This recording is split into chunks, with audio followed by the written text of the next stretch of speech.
Good morning बच्चों। कैसे हैं आप सब? अच्छे हैं। मैंने अभी आपको व्याकरण में एक वीडियो भेजी थी जो संज्ञा से संबंधित थी। आप उम्मीद करती हूँ आप सब संज्ञा अच्छी तरह से समझ गए होंगे। संज्ञा से अगला जो आपका टॉपिक है वह है सर्वनाम। सर्वनाम को हम दो शब्दों में विभाजित कर सकते हैं। सर्व प्लस नाम। सर्व मतलब सबका, नाम यानी जो सबके नाम की जगह प्रयुक्त हो वो सब क्या है? सर्वनाम है। आप एक पिक्चर देख रहे होंगे। इस पिक्चर में एक बच्चे के विषय में बताया जा रहा है। आप ध्यान से सुनिए। प्रखर एक होनहार छात्र है। प्रखर कक्षा 7 में पढ़ता है। प्रखर को उसकी माँ बहुत लाड करती है। प्रखर इस वर्ष खेलों में विजेता घोषित किया गया। आपने देखा बार बार मैंने प्रखर यानी संज्ञा शब्द का प्रयोग किया। प्रखर क्या है? एक संज्ञा शब्द है। तो बार बार जब हम एक ही उसी शब्द का बार बार प्रयोग करते हैं तो वह व्याकरण की दृष्टि से गलत हो जाता है।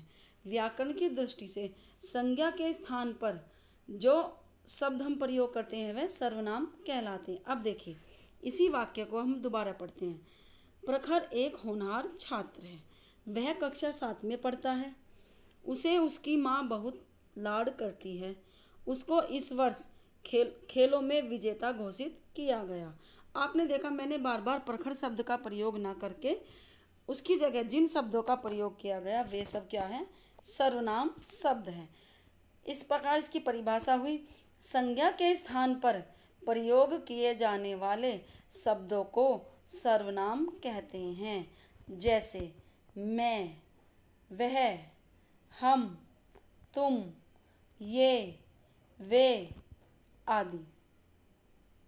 तो आप समझ गए जिन शब्दों का प्रयोग हम संज्ञा के स्थान पर करते हैं यानी बार बार किसी का नाम ना लेकर उसकी जगह हम जिन शब्दों का प्रयोग करते हैं वह क्या कहलाते हैं? सर्वनाम कहलाते हैं। सर्वनाम के 6 भेद होते हैं। पुरुषवाचक सर्वनाम, निश्चयवाचक सर्वनाम, अनिश्चयवाचक सर्वनाम, प्रश्नवाचक सर्वनाम, संबंधवाचक सर्वनाम और निजवाचक सर्वनाम। सर्वप्रथम हम पुरुषवाचक सर्वनाम के विषय में पढ़ेंगे। पुरुषवाचक सर्वनाम जिन सर्वनाम शब्दों का प्रयोग वक्ता मतलब बोलने वाला, अपने लिए, सुनने वाले के लिए या किसी अन्य व्यक्ति के लिए प्रयोग करता है उन्हें पुरुषवाचक सर्वनाम कहते हैं। यानी वक्ता यानी बोलने वाला, जैसे मैं बोल रही हूँ वे शब्द जिन्हें मैं अपने लिए प्रयोग करती हूँ या किसी जिससे मैं बातें कर रही हूँ उसके लिए प्रयोग करूँ या फिर जो हमारे साथ नहीं है उसके बारे में प्रयोग करूँ, वो सब क्या कहलाते हैं? पुरुषवाचक सर्वनाम कहलाते हैं। जैसे मैं कक्षा 7 में पढ़ती हूँ, तो यहाँ पर मैंने अपने विषय में बताया। तुम कहाँ जा रहे हो? मैं दूसरे के बारे में जिससे बातें कर रही हूँ उसके सब पूछ रही हूँ तुम कहाँ जा रहे हो। और जब मैं किसी तीसरे के बारे में बात करूं, जैसे वह बाजार जा रहा है, वे क्रिकेट खेल रहे हैं, तो ये सब क्या हुए? यह हुए पुरुषवाचक सर्वनाम। पुरुषवाचक सर्वनाम के 3 भेद हैं। उत्तम पुरुषवाचक सर्वनाम, मध्यम पुरुषवाचक सर्वनाम और अन्य पुरुषवाचक सर्वनाम।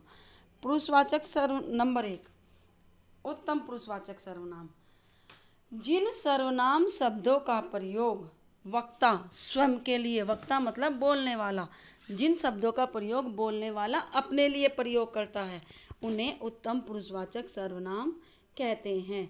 जैसे मैं, मेरा, हम आदि। मध्यम पुरुषवाचक सर्वनाम वे सर्वनाम जिन सर्वनाम शब्दों का प्रयोग वक्ता बोलने वाले यानी जो बोलने वाला है सुनने वाले के लिए प्रयोग करता है वह क्या है? मध्यम पुरुषवाचक। यानी जब मैं केवल अपने बारे में बात करूं तो उत्तम पुरुषवाचक सर्वनाम, जिससे मैं बातें कर रही हूं जब मैं उसके बारे में बात करूं तो मध्यम पुरुषवाचक सर्वनाम। जैसे तू, तुम, आप आदि। तुम कहाँ जा रहे हो? आप बाजार जा रहे हैं। तू कब खाना खाएगा? नंबर 3 अन्य पुरुषवाचक सर्वनाम। जिन सर्वनाम शब्दों का प्रयोग वक्ता अपने और सुनने वाले के अलावा किसी अन्य जिसके बारे में बात की जा रही है उसके लिए प्रयोग करता है, उसे अन्य पुरुषवाचक सर्वनाम कहते हैं। जैसे यह, वे, उन्होंने आदि। अनिश्चयवाचक सर्वनाम। जिन सर्वनाम शब्दों का प्रयोग किसी अनिश्चित वस्तु या अनिश्चित व्यक्ति या वस्तु के लिए किया जाता है, व्यक्ति के लिए कोई और वस्तु के लिए कुछ का प्रयोग किया जाता है। जैसे कोई बगीचे में है, शरबत में कुछ पड़ा है, राज कहीं चला गया, कभी तुम्हें कहानी सुनाऊंगा। कभी तुम्हें कहानी सुनाऊंगा यानी पता नहीं है कब सुनाऊंगा। तो जब अनिश्चितता की स्थिति हो तो वहाँ पर अनिश्चयवाचक सर्वनाम होता है। प्रश्नवाचक सर्वनाम। किसी वस्तु या व्यक्ति के बारे में पूछने के लिए प्रश्नवाचक सर्वनाम का प्रयोग किया जाता है। व्यक्ति के लिए कौन और वस्तु के लिए क्या का प्रयोग किया जाता है। कब, कौन, कहाँ, क्या, किसे, किससे, ये सारे जो शब्द हैं ये प्रश्नवाचक सर्वनाम के अंतर्गत आते हैं। और अंत में इसकी पहचान है, अंत में क्वेश्चन मार्क भी लगा हुआ होगा। जैसे दरवाजे पर कौन है, तुम्हारे बैग में क्या है। नेक्स्ट है संबंधवाचक सर्वनाम।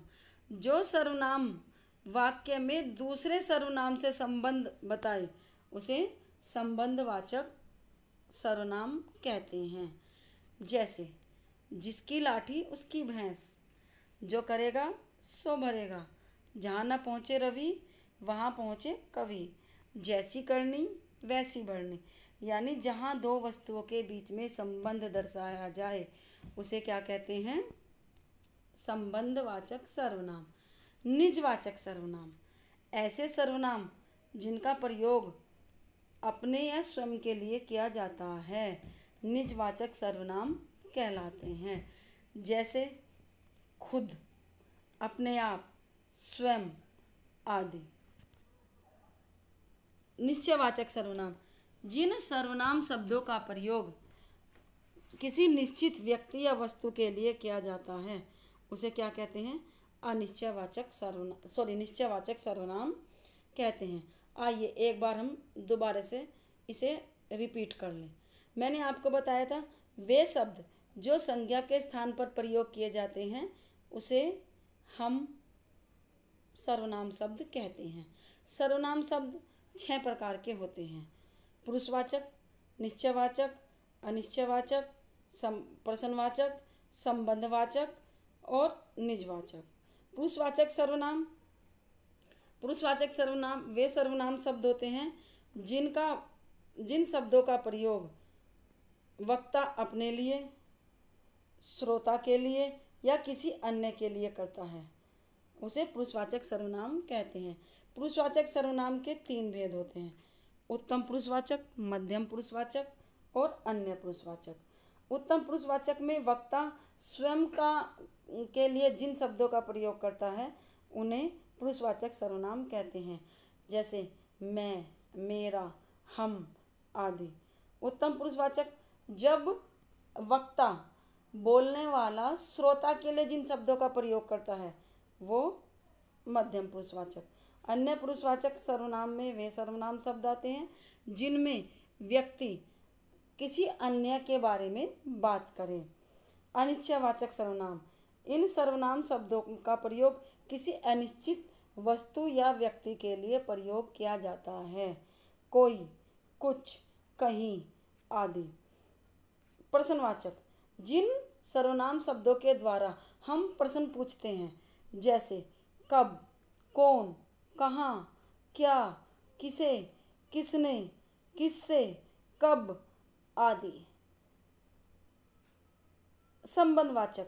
वे सर्वनाम शब्द जो दो वस्तुओं के बीच में संबंध दिखाएं उसे क्या कहते हैं, संबंधवाचक सर्वनाम कहते हैं।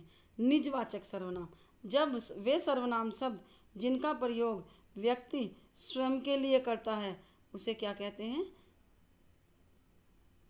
निजवाचक सर्वनाम। निश्चयवाचक, जिन सर्वनाम शब्दों का प्रयोग किसी निश्चित वस्तु या व्यक्ति के लिए किया जाता है उसे निश्चयवाचक सर्वनाम कहते हैं। धन्यवाद।